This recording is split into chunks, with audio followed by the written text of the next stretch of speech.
saya suka gitu. Jadi Yaudah, semangat belajar kimia. Ya udah, ya kan? dalemin itu tuh pelajaran kimia di sekolah, terus menggali terus cobalah cari-cari pengetahuan. Kan sekarang udah internet semua ya, zaman sekarang, anak-anak zaman sekarang pasti ngerti lah.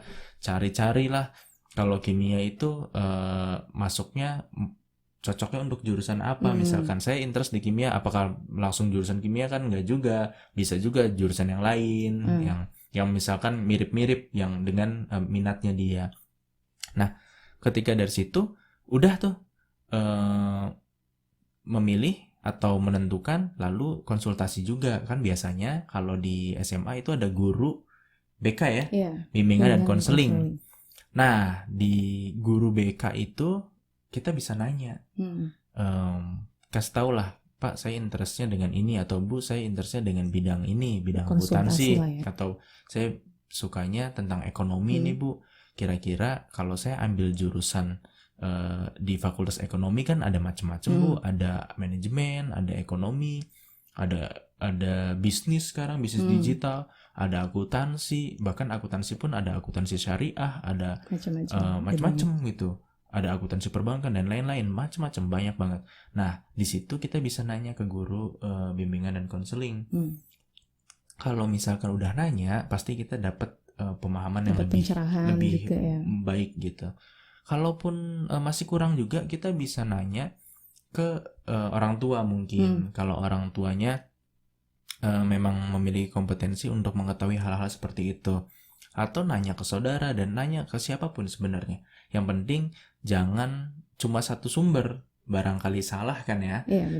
Guru BK atau orang tua juga bisa jadi salah kalau misalkan kurang update. Misalkan kurang update, ya salah. Akhirnya makanya harus kita punya alternatif jawaban yang banyak gitu. Sekarang kan udah banyak akses informasi ya. Jadi sebenarnya siswa sendiri juga bisa mencari sendiri gitu, selain berkonsultasi dengan guru BK dan lain-lain. Ya itu sih yang paling penting. Mungkin kalau ditanya kapan sebaiknya kita merencanakan, yaitu pada saat sekolah menengah atas, pada saat SMA, lalu cari-cari ininya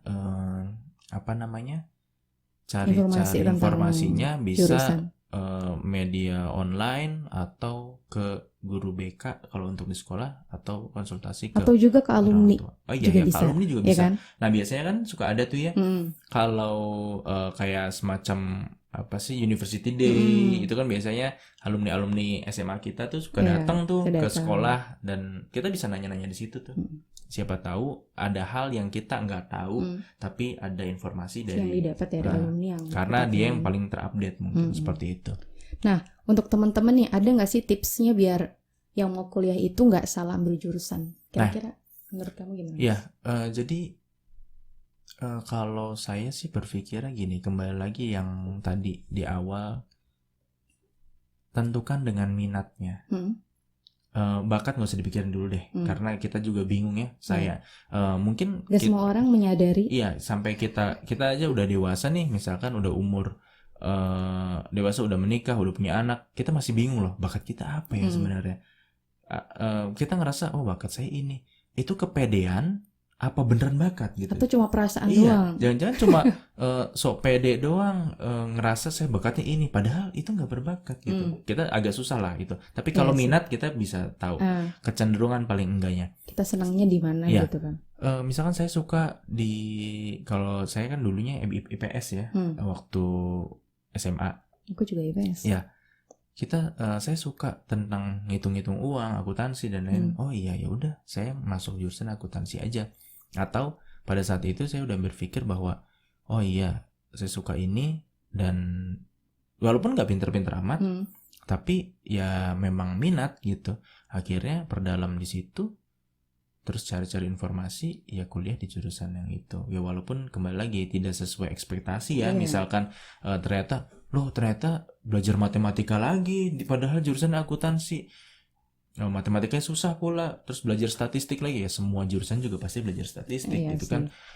Ya tapi nggak ada masalah. Yang penting overall kita minat di jurusannya. Paling enggak kita harus mengenali itu ya. Minat kita kemana gitu. Tipsnya itu sih, paling minat. Terus jangan pernah memutuskan mengambil jurusan berdasarkan usulan orang lain. Siapapun ya. Orang lain ini maksudnya di luar diri kita. Ya. Orang tua. Baik orang tua, kakak, adik, pacar, alumni dan lain-lain. Jangan karena mereka, tapi karena kita memang ngambil itu. Kita memang senang dan suka. menyenangi. Iya. Nah, kalau misalnya nih teman-teman yang udah terlanjur salah ambil jurusan, gimana kira-kira selanjutnya? Yang udah terlanjur. Iya. Itu juga ada tuh mahasiswa yang nanya gini, Pak, saya udah semester 5 bahkan. Udah hampir ngerasa salah jurusan, apa yang harus saya perbuat? Saya tanya gini, sebenarnya kamu yakin salah jurusannya kenapa? Ya karena saya tidak sesuai, Pak. Maksudnya saya pengennya gini, tapi ini ternyata di jurusan pengennya ternyata berbeda gitu di jurusannya. Ya saya kasih 2 usulan. Satu, di universitas manapun setahu saya kita bisa kok pindah jurusan. Jadi misalkan gitu ya? Misalkan kasusnya misalkan saya jurusan akuntansi nih. Ternyata saya nggak suka. Saya maunya masuknya jurusan seni misalkan. Ya kita ngajuin pindah jurusan. Itu kapan biasanya bisa? Sebenarnya bisa kapan aja, tapi jangan udah mepet, udah mau masa kuliahnya habis ya.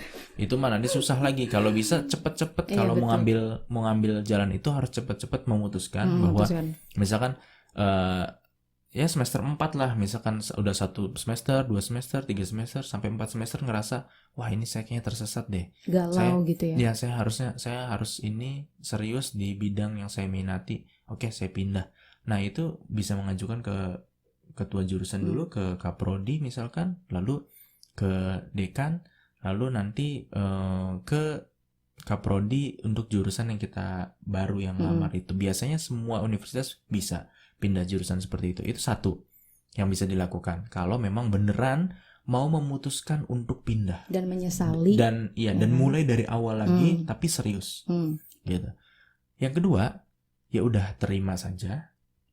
Semua juga mungkin banyak yang merasakan hal yang sama, merasa salah jurusan, merasa tidak sesuai ekspektasi dan lain-lain. Itu nggak ada masalah. Karena kita sudah dewasa nih, mahasiswa kan sudah dewasa. Kamu juga sudah dewasa, sudah ada waktu yang terbuang, apalagi sudah semester tengah-tengah nih, udah semester 4, semester 5. Udah setengah jalan. Kalau saran saya yang kedua, ya kamu tetap stay di sini.